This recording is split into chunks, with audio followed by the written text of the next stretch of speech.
Gudrinieks ir izglītojoša bezmaksas mobilā lietotne matemātikas apguvēja bērniem no 5 līdz 8 gadu vecumam. Lietotnes Gudrinieks mērķis ir interesantā un dinamiskā veidā pilnveidot un attīstīt bērnu matemātiskās prasmes, lai nākotnē šo prasmju trūkums nebūtu šķērslis IT izglītības iegūšanai. Radās ideja izveidot Gudrinieku, kas bērnos rosinātu interesi par matemātiku jau no mazotnes un ļautu šīs mobilās ierīces izmantot jēgpilnu mācību procesā.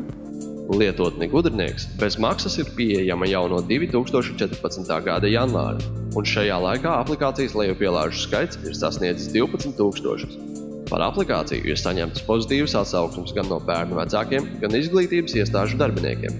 Gudrinieks ir vienīgā aplikācija latviešu valodā, kas ir izstrādāta saskaņā ar Latvijas izglītības programmas vadlīnijām un ir izmantojama kā mācību palīga līdzeklis.